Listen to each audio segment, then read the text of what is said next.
statistics. Each was a life of promise, a future cut short, an entire world unto themselves. Staff Sergeant Amit Cohen was just 19 years old and from Holon. He fell in battle in southern Gaza. And Sergeant Major in the reserves, Vladimir Loza, was 36 years old and from Ashkelon. He too fell in battle in southern Gaza. The Prime Minister sent heartfelt condolences to the families of Staff Sergeant Amit Cohen and Sergeant Major Vladimir Loza. The Prime Minister said that Amit and Vladimir had fought bravely to safeguard Israel's security. He said that together with the entire nation, we mourn their loss and embrace their beloved families. We also pray for the full recovery of those wounded in these difficult incidents on the battlefield. May the memory of our heroes be blessed and cherished forever.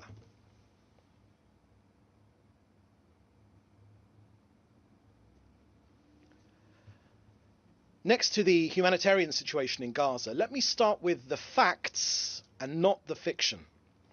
In Gaza today, there is no famine caused by Israel. There is, however, a man-made shortage engineered by Hamas. Now, too often, the full story is not being told. This suffering exists because Hamas has created it. The suffering exists because Hamas has made it so. So here are the facts.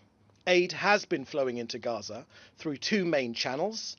Firstly, through weekly food packages distributed by the Gaza Humanitarian Foundation, GHF, and secondly, through UN-coordinated shipments of raw materials for bakeries and communal kitchens. Israel facilitates this aid to ensure the aid reaches civilians directly without being intercepted by the terrorist organization.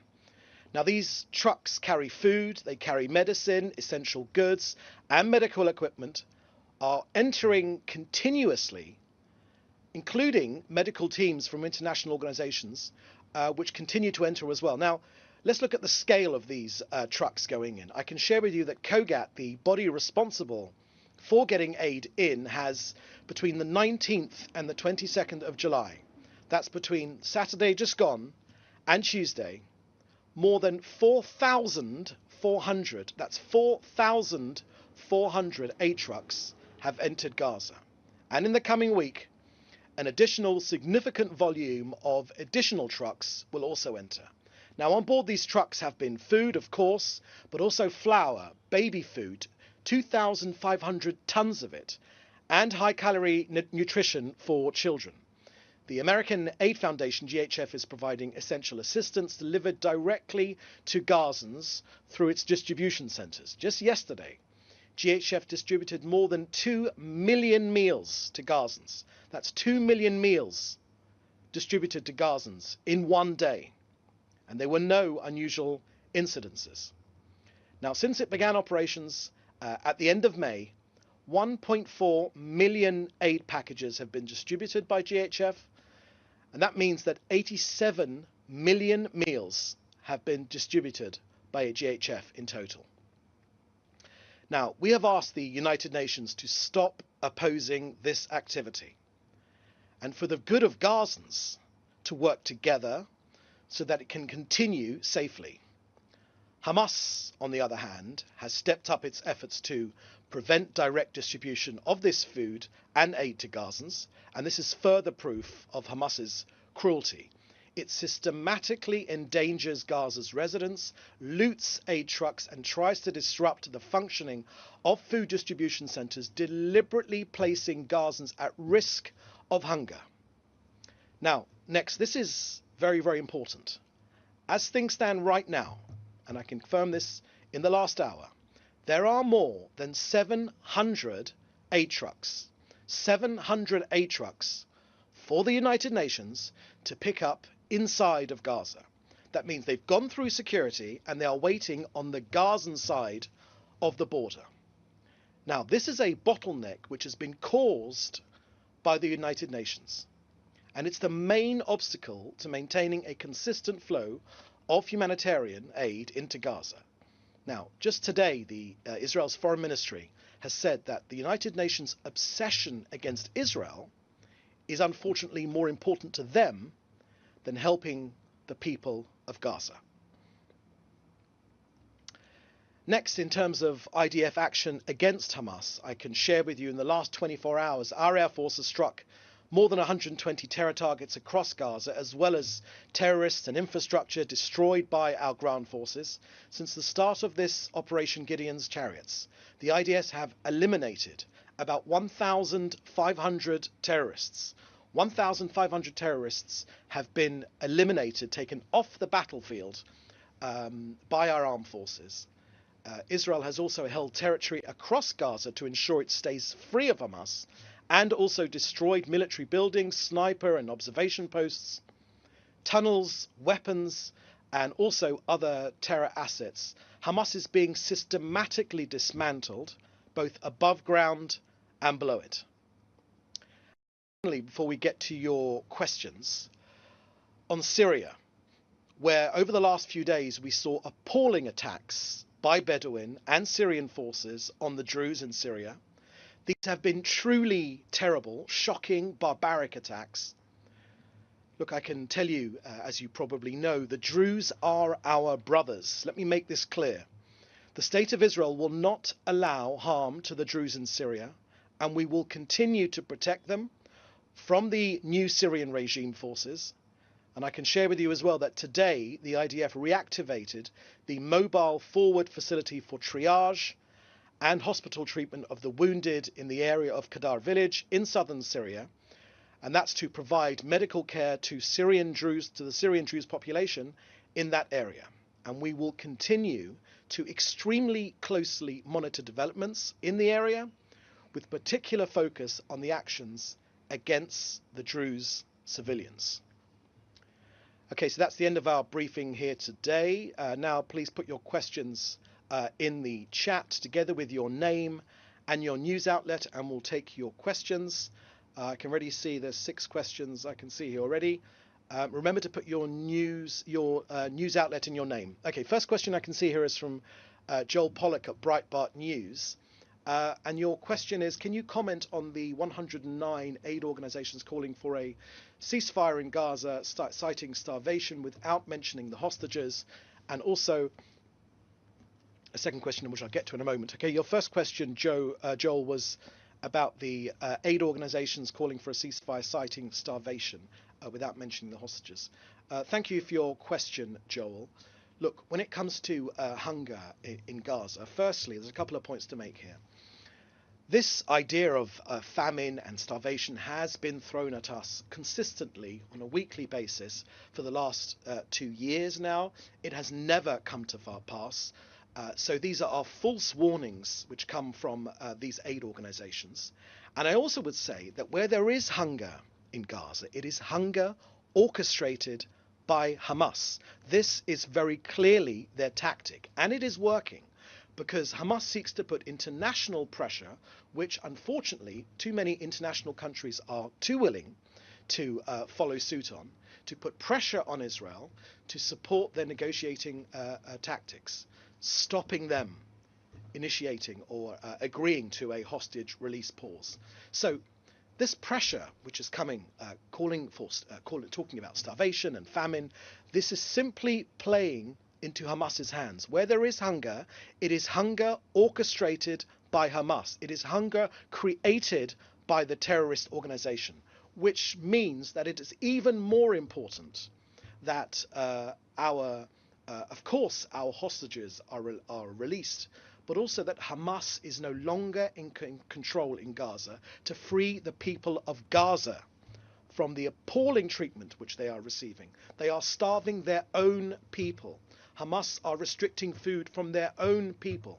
And media, and I think this is true across too many outlets, are not reporting. They're reporting up to a point that there are problems of hunger in Gaza, but there are problems caused by Hamas. That final part of that sentence doesn't seem to have made it through.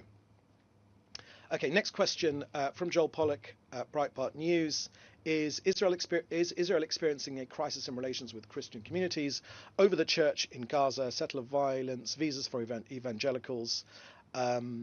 Okay, well, thank you for that question, Joel. Look, Israel's relations with Christian communities is extremely important, extremely important in this country. I myself sat on a round table inside Washington, D.C. In February, where the Prime Minister met leaders of the evangelical community. They are an extremely important ally to Israel. We take them extremely seriously. We are, of course, Christianity is a younger brother of Judaism in a certain sense, and we take that relationship extremely seriously. There is no crisis. Where there is a crisis is that the pro-Hamas movement are trying to engineer a crisis. This is purely an engineered crisis. We take our relationship with the Christian community extremely seriously. Israel is the only country where the number of Christians are increasing. It's the only country in hundreds of miles in any direction where Christians are free to practice their faith freely without restrictions. Of course, where there are issues on an individual basis, then they are condemned, and they are and they should be. And more can always be done in that sense. But this country takes our relationship with the Christian community extremely importantly, and that will continue to be the case under this government. And finally, you got a question there. Just one more. Just go up there. You asking for comment on Ozzy Osbourne, who supported Israel. We, of course, from the State of Israel, send our condolences to the family of Ozzy Osbourne, who passed away recently.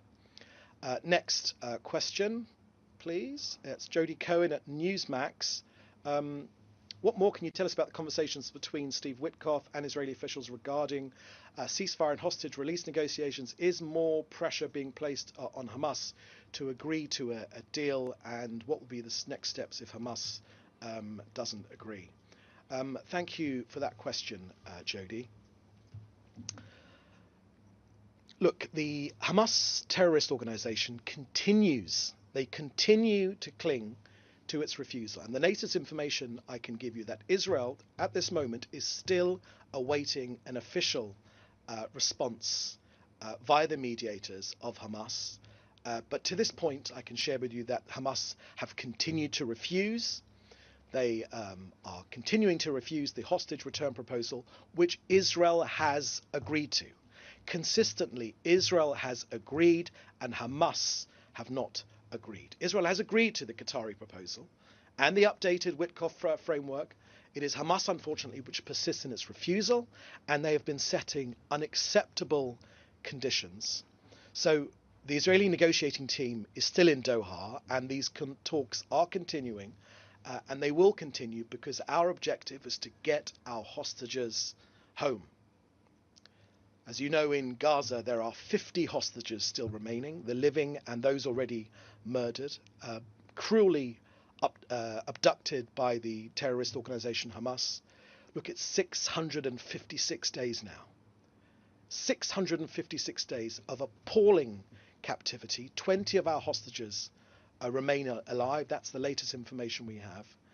We, from our point of view here in Israel, have a moral and ethical obligation to do everything possible, and that is precisely what we are doing, and we will not rest, and the Prime Minister has repeated this again and again and again. We will not rest until every single last one of them are home.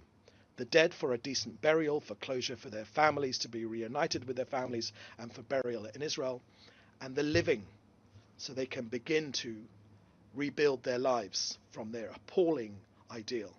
I would just say to you that if the international media and the international community put as much pressure on Hamas to release our hostages than it has done over the last few days of this false claim of famine in Gaza, this false claim of famine, where the famine, hunger which has been orchestrated by the terrorist organization, then our hostages would have been home a long time ago. So our efforts to secure their return continue constantly. We're in coordination with the US. The Prime Minister is in personal contact with the President, President Trump, as well as with Steve Witkoff. And look, since the October 7th terror attack, we've managed to get back 205 people from Gaza. That's no mean feat. Our experts were saying that none of them would come home alive. 148 of them have come home alive. 57, unfortunately, came back deceased. And we are extremely grateful to President Trump and Mr. Witkoff for their steadfast support in our tireless effort to get our people home. They must be set free now, not tomorrow, not for another moment, right now. Our people must be set free right now. Okay, next question from Yotam Confino from the Daily Telegraph in the UK. There's some confusion about NGOs and their work inside Gaza after the GHF began distributing aid. Are international NGOs allowed to distribute aid inside Gaza from their regular distribution points, or are they only allowed to collect aid from the border crossings and then distribute from there? Thank you for that question, Yotam. I think the precise answer to that question, you probably should go to COGAT so they can give you the precise answer. But my understanding is that aid organizations, including United Nations agencies, can distribute the food and the aid, but they need to pick it up first. No more excuses, no more trying to prolong this process. It is time for them to pick it up and stop blaming Israel for the bottlenecks which are occurring. There is hunger in Gaza, but if the UN did its job and other UN agencies did its job and picked up those 700, just imagine how many mouths that could feed, 700 truckloads of aid, then it would alleviate the problems which exist, which are caused by Hamas and also, unfortunately, by excuse me, the United Nations not doing its job. Question from Alona Vital from NPR. Question about Israeli authorities and journalists being allowed to leave. Okay, that's a question for the IDF.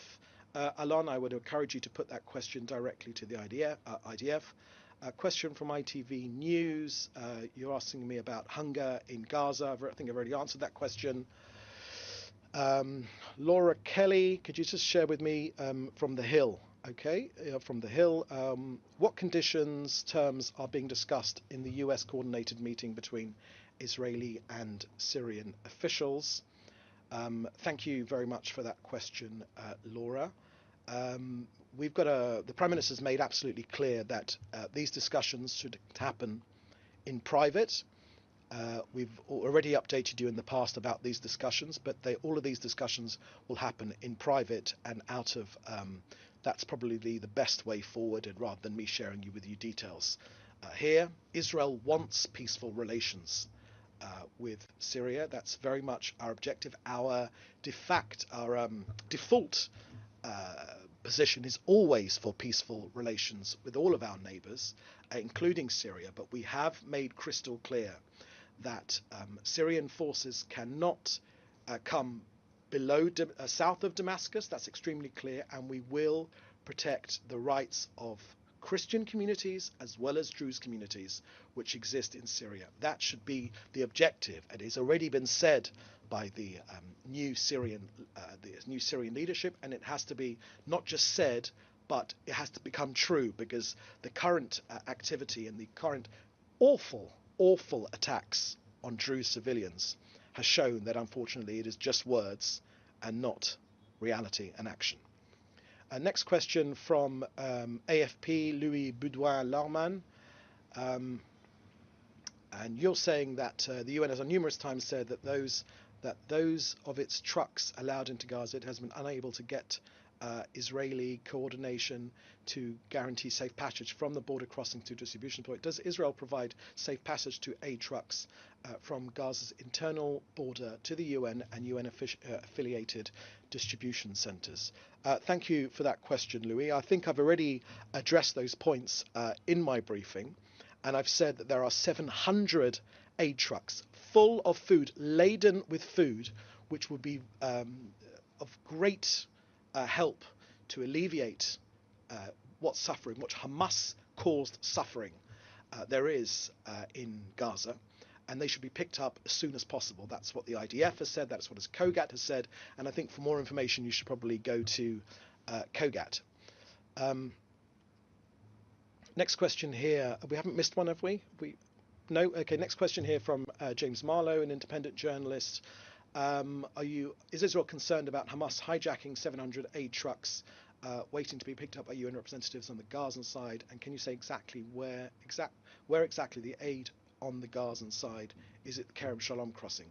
Thank you for that question, James. I would say to you that for precise information about that aid, I would ask Kogat. Kogat and the IDF have already put out information about those 700 trucks.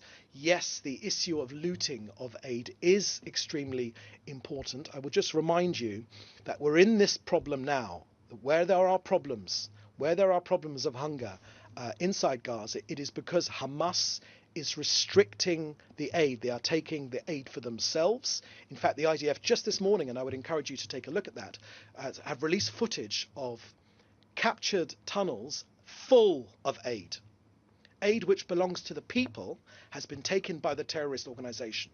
So it is precisely to cut out Hamas, the terrorist organization, from the aid distribution process that the GHF, the American initiative, has been established, and that is our objective, to remove Hamas from this equation. Hamas hijacks the aid, they charge their own people. This is aid which is supposed to go to Gazans for free. It is their right to get it for free.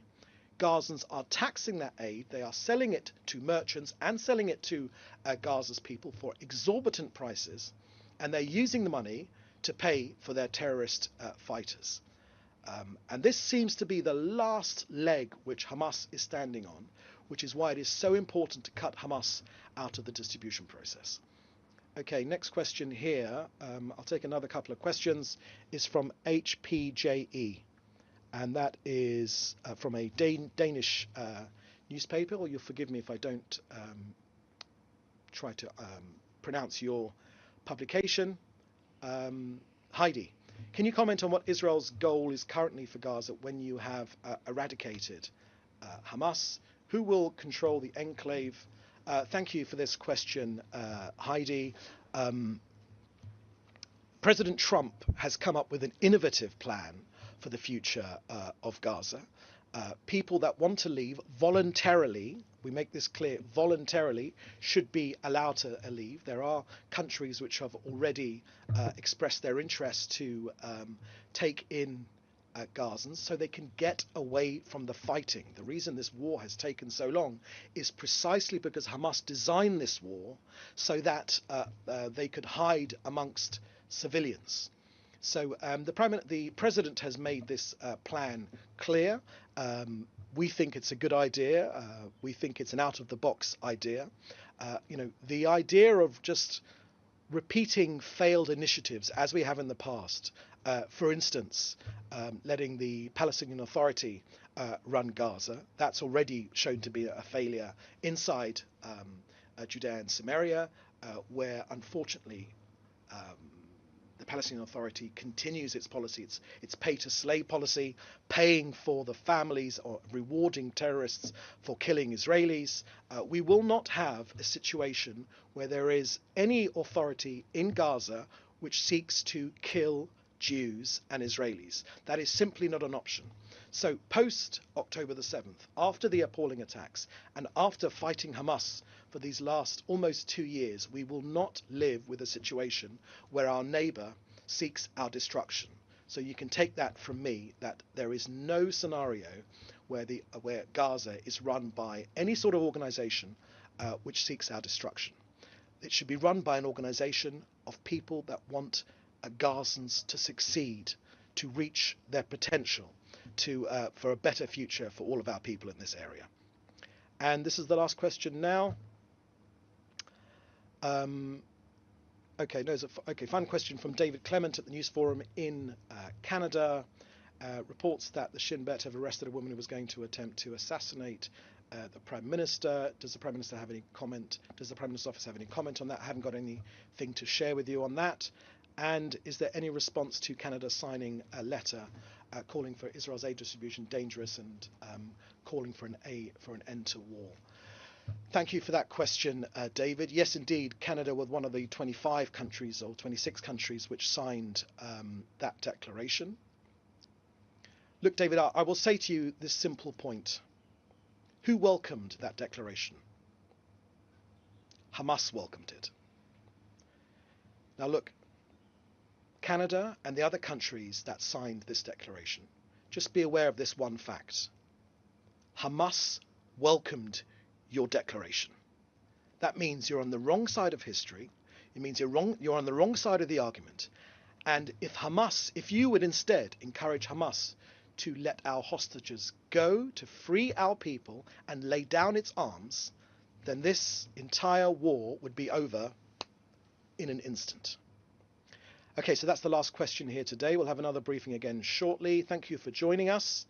And in the meantime, please do stay safe, and we'll see you next time. Thank you very much. Bye-bye.